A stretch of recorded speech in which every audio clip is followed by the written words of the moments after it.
अस्सलाम वालेकुम, मैं हूं सखावत अली खान। दोस्तों, इस वक्त बांग्लादेश से बड़ी खबर आ गई है। दोस्तों, वही कुछ हो गया जिसका डर था। पीछे जाएं, मेरा प्रोग्राम देखें या इंडिया न्यूज़ देखें। दोस्तों, आपको यकीन आएगा कि जो हमने बोला था वो सच हुआ है या नहीं हुआ। अब आपको मज़ा आएगा कि बांग्लादेश में क्या होने जा रहा है। दोस्तों, बांग्लादेश में इस वक्त क़यामत का समा मचा हुआ है। बांग्लादेश इस वक्त उस तरफ जा रहा है जिस तरफ अभी पाकिस्तान पहुंचा नहीं है। ठीक है, पाकिस्तान भी उसी तरफ जा रहा है, लेकिन पाकिस्तान अभी रास्ते में है, बांग्लादेश वहां पहुंच चुका है। क्यों पहुंच चुका है, किसकी गलती है, किसकी वजह है, आपको पता चलेगा प्रोग्राम में। आगे जाकर आप मानेंगे कि जो कुछ बांग्लादेश में हुआ है बहुत ज़्यादा गलत हुआ है। दोस्तों, क्यों करते हैं ऐसा बांग्लादेशी और पाकिस्तानी? दोस्तों, ये इतने बेवकूफ़ और इतने पागल हैं कि जो अपना मुस्तकबिल अपने हाथों से तबाह कर देते हैं। ये वो लोग हैं। दोस्तों, बांग्लादेशी प्रोफेसर मोहम्मद यूनुस, केयरटेकर हुकूमत के सरबराह, उसने नरेंद्र मोदी को मेल किया है कि मैं सर तुमसे मिलना चाहता हूँ। एक बार मेल नहीं की उसने बार बार मेल की है। नरेंद्र मोदी से यह कहा है कि सर प्लीज़ टाइम दे दें, मैं मिलना चाहता हूँ। तो नरेंद्र मोदी ने अभी तक कोई रिप्लाई नहीं दिया। दोस्तों, मोहम्मद यूनुस क्यों बार बार मेल कर रहे हैं, क्यों बार बार ये ख्वाहिश कर रहे हैं कि मैं नरेंद्र मोदी से मिलना चाहता हूँ? दोस्तों, सुने हकीकत। मोहम्मद यूनुस अमेरिका जाने से पहले पाकिस्तानियों से मिला। मोहम्मद यूनुस को कोई रिस्पेक्ट नहीं मिली। दोस्तों, मोहम्मद यूनुस ने कहा कि पाकिस्तानियों ने तो ये कहा था कि शेख हसीना का तख्ता उल्टा कर दिया जाए तो बांग्लादेश के साथ हमारा रिलेशन होंगे। समझें कि बांग्लादेश एक बार फिर पाकिस्तान बन जाएगा। तो मोहम्मद यूनुस ने यह कहा कि मेरा एक सवाल है, इन्होंने तो ये कहा था ना कि बांग्लादेश पाकिस्तान बन जाएगा, हम बांग्लादेश को वो कुछ देंगे कि बांग्लादेश की सोच ख़त्म हो जाएगी। इन्होंने कुछ नहीं दिया। ठीक है, ये कुछ नहीं देंगे। सवाल ये है कि तकरीबन 10वीं 11वीं मुलाकात है मेरी इनसे, मैं मिल रहा हूँ, मुझे रिस्पेक्ट कोई नहीं मिली। सिर्फ मुझे मशवरा दिया जाता है कि मुल्क में क्या करना है। मैंने इनका मशवरा माना, देखें जाकर मुल्क में क्या हो रहा है। दोस्तों, इस वक्त पूरे बांग्लादेशी सड़कों पर हैं, महंगाई के ख़िलाफ़, मोहम्मद यूनुस के ख़िलाफ़। हसीना वाजिद के दौर में कोई सड़कों पर आया था महंगाई के ख़िलाफ़, या हालात तंग हुए थे, कोई मुश्किलात पैदा हुई थी? दोस्तों, कोई मुझे वीडियो दिखाएं। अगर कोई वीडियो दिखा देगा तो मैं मान लूँगा कि मोहम्मद यूनुस ठीक है, हसीना वाजिद गलत थी। दोस्तों, मोहम्मद यूनुस पाकिस्तानियों से मिलने के बाद अमेरिका गए। जब अमेरिका गए ना दोस्तों, तो मोहम्मद यूनुस ने यह कहा कि मैं शायद अमेरिका जाऊँगा तो कुछ भारी माल लेकर वापस आऊँगा। मोहम्मद यूनुस की यह सोच थी, लेकिन मोहम्मद यूनुस ने गलत सोचा और जो पाकिस्तानियों को कहना माना, बिल्कुल गलत माना। आप क्यों बार बार मिन्नता कर रहे हैं, क्यों बार बार तरले कर रहे हैं नरेंद्र मोदी के कि प्लीज़ मोदी साहब टाइम दीजिए? मोदी साहब को पता भी नहीं है कि मोहम्मद यूनुस कौन है, दुनिया में है या नहीं है। मोदी साहब को यह पता भी नहीं है और मोहम्मद यूनुस बार बार मिलने की ख्वाहिश कर रहा है। मोहम्मद यूनुस यहाँ तक भी गया है कि मैं इंडिया आ जाता हूँ। तो दोस्तों, क्या नरेंद्र मोदी मोहम्मद यूनुस को इंडिया बुलाएंगे? आप ये बात मानते हैं? मैं तो नहीं मानता कि नरेंद्र मोदी मोहम्मद यूनुस को इंडिया बुलाए। दोस्तों, आम सवाल है, इंडिया क्यों नहीं बुलाएगा? जब बांग्लादेश को आज़ाद किया गया, हसीना वाजिद के ख़िलाफ़ एक्शन लिया गया, तो उस वक्त मोदी इंडिया इस्तेमाल हुआ। अब बांग्लादेश में हालात बहुत ख़राब हैं, लोग एक दूसरे को काट रहे हैं, अब भी मोदी की ज़रूरत है। क्यों करते हैं ऐसा? जब पहले किसी की इज़्ज़त को टारगेट करोगे तो फिर तुम पर मुश्किल वक्त आएगा तो वो लीडर आपका साथ देगा। आपका साथ आपके मुस्लिम लीडर नहीं दे रहे, तुम क्यों साथ मांगते हो नरेंद्र मोदी का? तुमने ये गलत काम क्यों किया? अब ये वॉल्यूम इनको खोलना पड़ेगा। दोस्तों, मीडिया के सामने ओपन करना पड़ेगा कि हमें किसने कहा था, हमें किसने इस काम पर लगाया कि ये काम तुम करो। दोस्तों, पता तो सबको है कि ये किसने करवाया।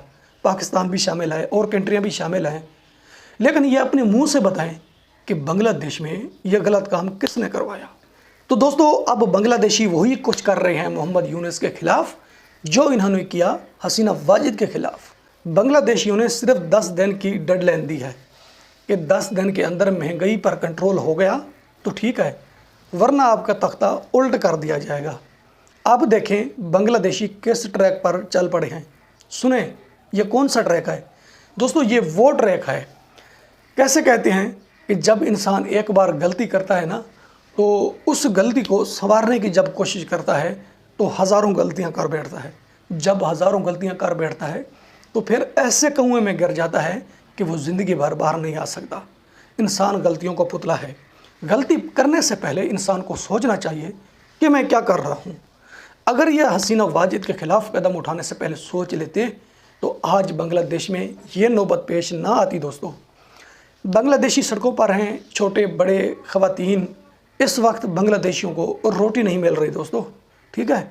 बांग्लादेशियों को दुकानों से आटा नहीं मिल रहा, खाने पीने की चीज़ें नहीं मिल रही, बच्चों के लिए दूध नहीं मिल रहा। बांग्लादेश में वही हालात पैदा हो गए हैं कि जो पाकिस्तान में हैं। दोस्तों, ये इतने बेवकूफ़ लोग हैं कि इन्होंने अपना मुस्तकबिल अपने हाथों से बर्बाद किया। एक तो इंसान को समझाने वाला कोई नहीं होता, ठीक है, वो गलती कर लेता है क्योंकि उसको समझाने वाला कोई नहीं होता, सब उसके मुखालिफ होते हैं। वो गलती करता है, फिर उसको एहसास हो जाता है कि यार मैंने गलती की है। फिर वो ये बात भी करता है कि मुझे समझाने वाला कोई नहीं था, काश कोई मुझे समझाने वाला होता कि ये तो बड़ी गलती कर रहा है तो मैं गलती ना करता। दोस्तों, बांग्लादेशियों को इंडिया बार बार कह रहा था कि ये तुम गलती कर रहे हो।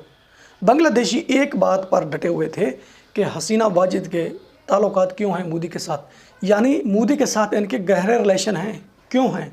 कुछ बांग्लादेशियों ने यह बात की कि हमें शक है हसीना वाजिद और मोदी पर, शायद ये कुछ करते होंगे।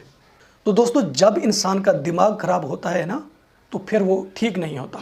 जब इंसान के सर में ईंट नहीं लगती, ठीक है, उनको अकल नहीं आता, वो ऐसे ही रहता है। इन्होंने इल्ज़ामात की भरमार कर दी। सोशल मीडिया पर इन्होंने नरेंद्र मोदी को इतना बदनाम किया दोस्तों कि वो नहीं सुना जा सकता, ना ही देखा जा सकता है कि इन्होंने क्या किया। इन्होंने कहा कि इतने गहरे रिलेशन हैं। हम ये सवाल पूछना चाहते हैं कि गहरे रिलेशन क्यों हैं। एक तो इन्होंने यह गलत समझा, दूसरा इन्होंने यह गलत समझा कि हमारा पैसा शायद इंडिया में जा रहा है।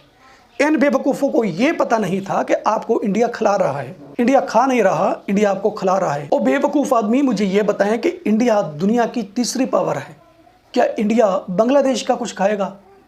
तुम अपने अकल से काम नहीं लेते। दोस्तों देखें, ये पाकिस्तानी है, बांग्लादेशी भी पाकिस्तानी है। अगर ये पाकिस्तानी ना होते तो इतना बड़ा गलत काम ना करते।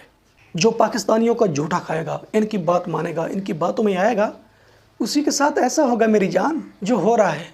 अब क्यों आते हो सड़कों पर? घर बैठ जाएं, जिस तरह पहले बैठे हुए थे हसीना वाजिद के दौर में, घरों में बैठ जाएं। आपको ज़रूरत क्या है सड़कों पर आने की? भूखे मार जाओ, ठीक है, आपके पेट में कुछ ना हो, बोलने के लायक भी ना रहो, फिर भी सड़कों पर ना हो। दुनिया ये इमेज देखे कि इन्होंने इंडिया के खिलाफ एक्शन लिया, हसीना वाजिद को निकाला, ये लोग गैरती हैं। अब गैरत तुमने अपनी खुद तबाह कर दी है, तुमने अपनी गैरत को आग लगा दी है, ठीक है। इस वक्त दोस्तों मोहम्मद यूनुस बहुत डिप्रेशन में है।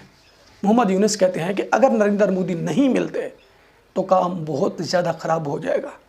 और मोहम्मद यूनुस ने यह भी कहा है कि अगर मोदी साहब नहीं मिलते तो बांग्लादेश से बाहर जाना पड़ेगा। पहले भी ये बाहर थे ना, इनका घर है बाहर, अब ये चले जाएंगे तो क्या हो जाएगा। यही लोग एक दिन ये कहेंगे कि प्लीज़ हसीना वापस आएँ, हमें बचाएं, अगर वापस तो नहीं आती तो हम लोग मरते हैं। दोस्तों, ये इतने बड़े बेवकूफ़ इंसान हैं कि काश ये देख लेते कि नरेंद्र मोदी और हसीना वाजिद के किस बेस पर ताल्लुकात हैं, यानी इनके रिलेशन क्या हैं। अगर ये देख लेते, इनकी समझ में आ जाता तो ये खुद की ज़िंदगियां बर्बाद ना करते। दोस्तों, इस वक्त ये आसानी में होते, मुश्किल में ना होते। अब सब्र करें, तुम्हारे साथ और बहुत कुछ होने वाला है। अभी पाकिस्तानियों से रब्ता करें कि हम नेक्स्ट कदम क्या उठाएं। पाकिस्तानी आपको वहीं ले जाएंगे जहां ये जाकर गिरे हैं। ये नाकाम कौम है पाकिस्तान की, आपको इस बात का इल्म नहीं था। ये वो कौम है कि कहते हैं कि हम इमरान खान के पीछे जान दे देंगे, जानें लुटवा देंगे, इमरान खान के लिए ज़िंदगियां बर्बाद कर देंगे। 1 साल हो गया इमरान खान जेल के अंदर पड़ा है, एक दिन भी ये अडयाला जेल के दरवाजे पर नहीं गए। इन्होंने इतनी बात भी वहाँ जाकर नहीं की कि खान साहब हम आपके साथ हैं, हम आपको जेल से निकालेंगे। बांग्लादेशी बेवकूफ़ आदमी, तुम तो एक बड़ी कौम थे जिन्होंने इतना बड़ा इनकलाब लाया। जो इनकलाब नहीं ला सकते अपने मुल्क में, इमरान खान को नहीं रिहा करवा सकते, क्या करेंगे वो आपके लिए? बताएं मुझे। वो आपको गलत मशवरे दे सकते हैं, अच्छा काम कोई नहीं कर सकते। आप बाग है ना आपके अकल में। ये वो पाकिस्तानी हैं, बल्कि 2 हिस्सों में हैं, एक हिस्से में नहीं है, 2 हिस्से हैं पाकिस्तानियों के। एक हिस्सा ये कहता है कि हम इंडिया के साथ रिलेशन बनाना चाहते हैं, इंडिया से लेन देन करना चाहते हैं। दूसरा हिस्सा जो है वो इंडिया के ख़िलाफ़ है। वो हिस्सा कौन सा है यह भी हकीकत सुन लें। वो हिस्सा शहबाज हुकूमत का है, ठीक है, जो शहबाज हुकूमत से पैसे लेते हैं, जो कहते हैं इंडिया हमारा दुश्मन है। कुछ लोग चूरन बेचते हैं, बहुत ज़्यादा महंगा चूरन बिकता है।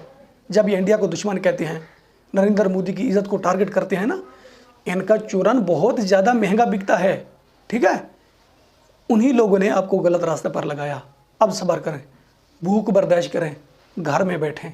अब ये बात ना करें कि हम बड़ी मुश्किल में हैं, ठीक है। तो मैं दुआ ही कर सकता हूँ मोहम्मद यूनुस के लिए, तो और मैं कुछ नहीं कर सकता। अगर मैं इंडिया में होता तो मैं ये कुछ कर सकता कि मोदी साहब के पास जाता, उनकी जाकर मिन्नत कर लेता कि मोदी साहब प्लीज़ माफ़ कर दीजिए, मोहम्मद यूनुस से मुलाकात कीजिए। इस वक्त मोहम्मद यूनुस और बांग्लादेश बड़ी मुश्किल में है। क्या करूं, मैं पाकिस्तान में हूं, मैं कुछ नहीं कर सकता। कोशिश करें और दूसरी कंट्रियों से ये कहलवाएं कि मोदी से मिलवा दीजिए। अभी भी आपके पास वक्त है, अगर मोदी साहब मिलते हैं तो। अगर नहीं मिलते तो फिर तुम्हारे मुकद्दर, तुम्हारे साथ पाकिस्तानियों के मुकद्दर इन्हीं के साथ। इसी तरह कटोरा लेकर दुनिया में घूमो, तगड़े हो जाओ। अब तक के लिए इतना ही, मिलते हैं नेक्स्ट वीडियो में।